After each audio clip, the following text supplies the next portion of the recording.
네, 다시 돌아왔습니다.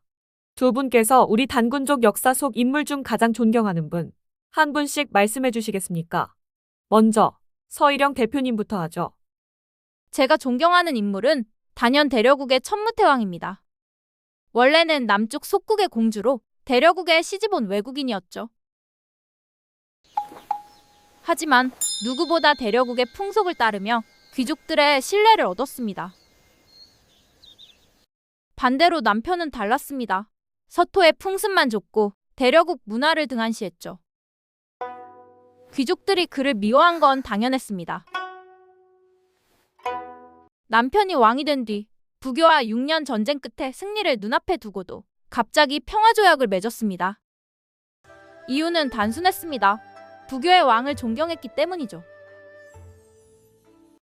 연합국의 의사도 묻지 않고 독단적으로 내린 결정, 귀족들의 분노가 폭발했습니다. 그리고 그 불만은 왕비였던 그녀에게 향했습니다.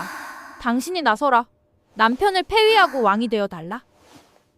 결국 그녀는 결단을 내렸습니다. 남편을 몰아내고 스스로 왕위에 오른 겁니다. 왕이 된 뒤 천무태왕은 내정을 정비하고 국력이 모이자 정복 전쟁을 시작했습니다. 38번 싸워 38번 모두 승리. 영토는 8배로 불어났습니다. 부교를 비롯한 5나라가 멸망했고 대방국의 요충지까지 장악했습니다. 외교에서도 굽히지 않았습니다. 대방국에 보낸 문서에 처음으로 스스로를 황제라 칭했죠. 대방국 황제가 분노했지만 끝내 그 칭호를 인정할 수밖에 없었습니다.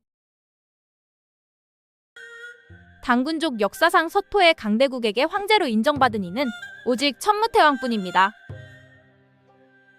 이후 왕이라는 칭호 대신 태왕을 새로 세운 것도 그녀였습니다. 저는 그분을 가장 주체적이고 강력한 군주로 봅니다. 국익에 위반하는 행위를 한다면 남편조차 쳐내고 결국 외세 앞에서도 당당히 황제로 공인받은 인물. 그것이야말로 진짜 지도자의 결단이고 힘입니다. 이번에는 할리아님께 여쭤보겠습니다. 존경하는 역사 속 인물은 누구입니까? 제가 존경하는 인물은 대라국의 세문왕입니다. 흔히 역사 속 위대한 군주라 하면 정복전쟁이나 영토 확장을 떠올리지만 세문왕은 조금 다른 길을 걸었습니다. 그는 칼이 아니라 제도와 덕치로 나라를 강하게 만든 분이었습니다. 세문왕은 즉위하자마자 토지 제도를 개편했습니다. 토지를 가진 자가 멋대로 세금을 거두지 못하게 하고 국가가 직접 세수를 관리하도록 했습니다.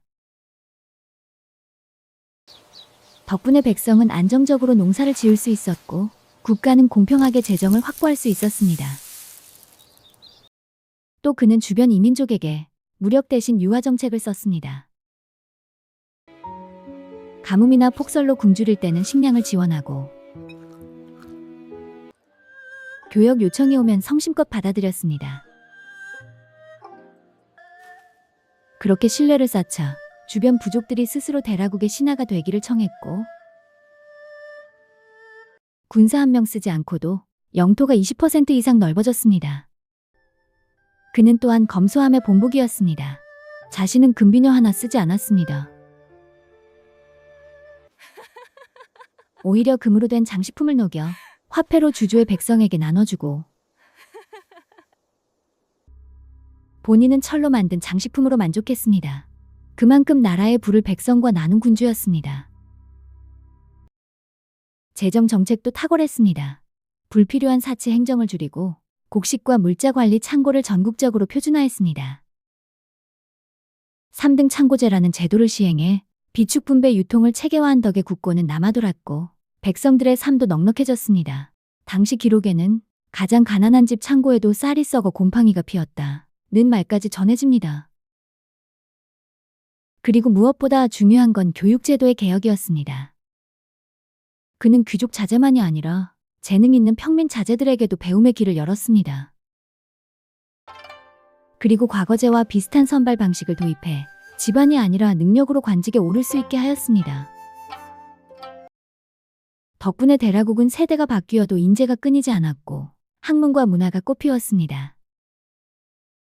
저는 이런 점에서 세문왕을 존경합니다. 전쟁 없이도 나라의 땅을 넓히고 검소하면서도 부를 백성과 나누며 제도와 교육으로 미래 세대까지 준비한 군주. 오늘날 우리가 AI 시대라는 거대한 변화를 맞이하고 있지만 결국 중요한 건 국민이 믿고 의지할 수 있는 제도와 시스템이라고 생각합니다. 세문왕은 바로 그 본보기를 보여준 분입니다.